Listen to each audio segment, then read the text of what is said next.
On July 15th, a roundtable discussion was held at the Park Inn Hotel regarding both the causes and effects of the flooding in the southwestern regions of Azerbaijan.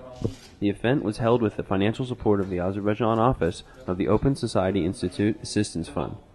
During the discussion, the Kurd Civil Society organization presented to the representatives of international organizations information about the disastrous aftermath of the flood that damaged 40 regions and affected 110 hectares of land in Azerbaijan. Kurd Civil Society Organization Coordinator Oktay Gulaliev said in his speech that the main reason for the disaster was the silting of the Kur River's delta. According to Gulaliev, if over the past 5 years 1 billion AZN would have been properly allocated for irrigation, the flooding would not have happened. The Society's media group head, Idrak Abbasov, showed video clips regarding the issue. He said that progress had stalled on repairing the damages left by the flood. The flood was not a natural disaster, as the government claimed, said ecologist Sevil Yubashova. We began warning the government in February 2004 that measures needed to be taken to prevent a flood. They did not listen to us. Yubashova suggested a large-scale cleaning of the river should begin to prevent future floods from happening.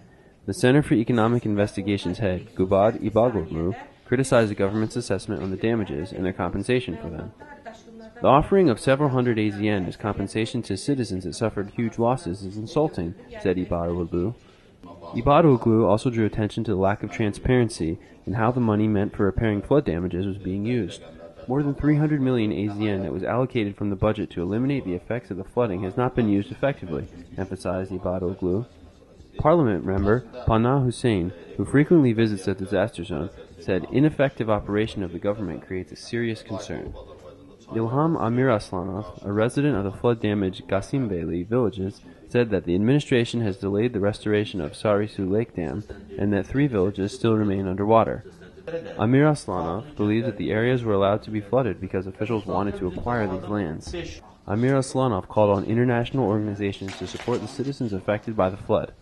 More than 100 people from the affected villages will go to Baku to meet with the president next week. We will attempt to give him thorough information regarding the situation in our villages, said Amir Aslanov.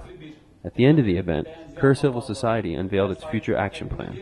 The plan will evaluate the damages suffered by the people in the flooding zone.